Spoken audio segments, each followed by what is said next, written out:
Spoiler alert. Jade, Kenny, Kristi, Dale, and a couple other Fromvillians from the big house all head out to the little abandoned homestead with the creepy mannequins to gather more food from the lake, though snow has fallen and things are considerably less hospitable than they were before. It's a wonder any vegetables are harvestable at this point, though they also find berries. Jade is in a bad mood, and after some squabbling, he stomps off on his own to relieve himself when he comes across some strange red boulders. It's here that he sees his first vision. A man on a tree, his face mangled. When others show up, the man disappears, but Jade is at his wit's end, and despite warnings that he'll never make it back to town before dark, he sets off on his own. Hey, you're not going to make it back to town, okay? You might not even make it back to the talisman hut, so just... Kristi follows, trying to stop him, and steps into a bear trap. The bar, trying to figure out how to...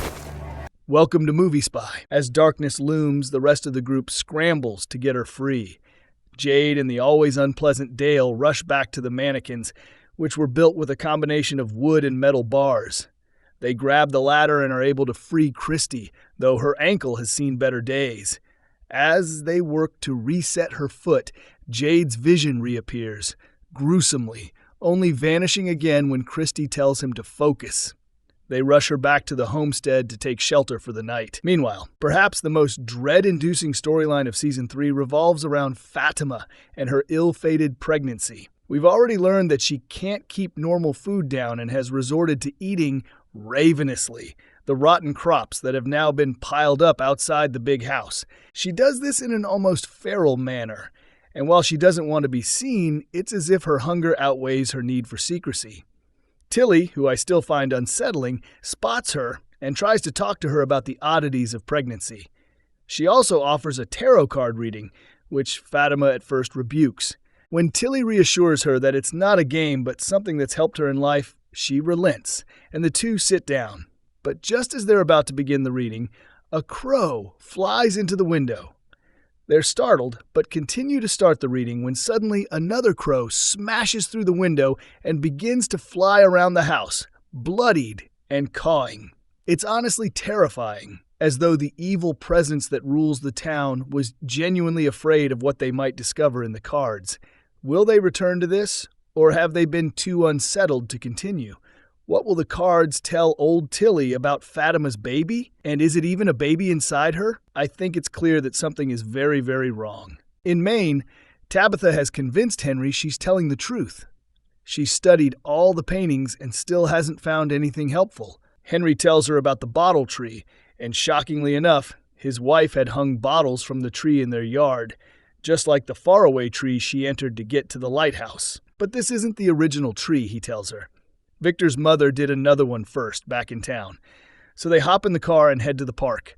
This is really interesting because in Fromville there are also two bottle trees. There's the one Victor took Tabitha to, but there's another that Boyd found earlier in the series. I wonder, are they the same distance apart that these two trees in the real world are? This must be significant, but we're never shown the second tree. Tabitha and Henry never make it. On their way to the tree, Tabitha finds a bracelet just like the one she gave Jim. And suddenly she realizes, or at least she believes, that all of this is in fact a lie. She's not in the real world at all. She tells Henry to pull over. She needs to get out of the car.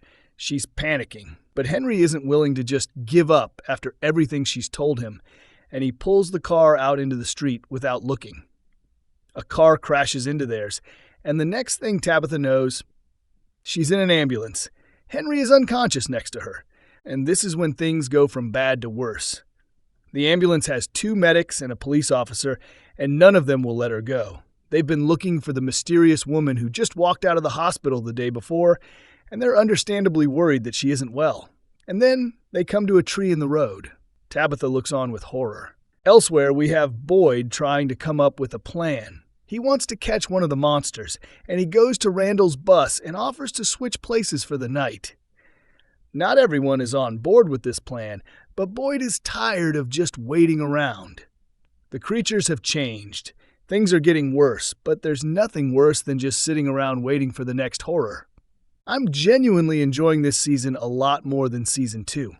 It really feels like we're getting some forward momentum, and while we haven't gotten any big answers yet, You can almost taste them on the wind. Tabitha's journey to the real world is a big deal, and her return to Fromville, along with Victor's dad, will make waves among its residents. I've also noted that we seem to be getting fewer F-bombs, and characters are communicating a little bit better than in seasons past. We'll see if that continues, but so far I'm just really hyped for this season and can't wait for each new episode. It's awfully grim, but it's really gaining steam, and everything feels a bit less stuck in place narratively, though our heroes remain as stuck as ever in this dreadful nightmare.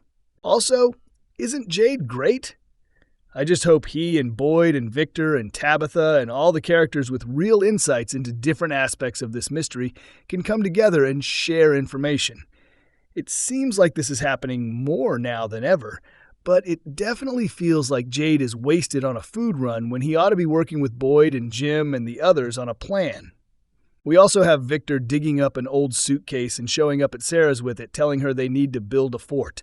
What is he about to reveal? What's in that suitcase? Victor always makes me sad. Building a fort is such a little boy thing to do. He's never really grown up, which is what makes him so sweet and innocent. But of all their stories, none is so tragic. How will he feel now that his dad has shown up, decades after they last saw one another?